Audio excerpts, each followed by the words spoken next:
Zamonaviy ta'lim aniq mezonlarni talab qiladi. Adolatli baholash esa ilmiy asosga tayangan tizim bilan yaratiladi.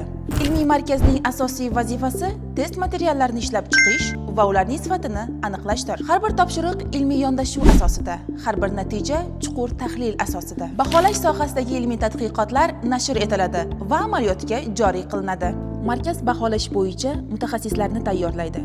Mahalliy va xalqaro oliy ta'lim muassasalari bilan hamkorlikni yo'lga qo'yadi. Barcha fanlar bo'yicha diagnostik test sinovlari tashkil etiladi. Ilmiy izlanish olib boruvchilar uchun esa zarur shart-sharoitlar yaratiladi. Baholash bo'yicha barcha uchun malaka oshirish testlarini tashkil etib keladi. Xorijiy tajriba o'rganiladi. Milliy tizim takomillashtiriladi.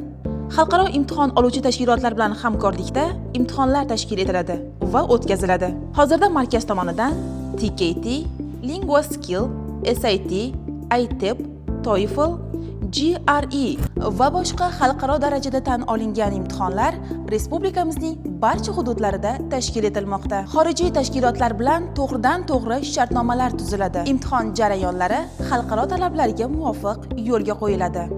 Endilikda o'zbek tilini bilish darajasini aniqlash malaka imtihoni 4 ko'nikma asosida tinglab tushunish, o'qish, yozish, gapirish barchasi onlayn shaklda. Ilmiy o'quv amaliy markaz, zamonaviy baholash markazi. Bu ilm, tajriba va texnologiya uyg'unligi. Bu xalqaro standartlar sari ishonchli qadam. Biz baholaymiz, biz rivojlantiramiz, biz kelajakni shakllantiramiz. Bilimingiz omonatimizdir.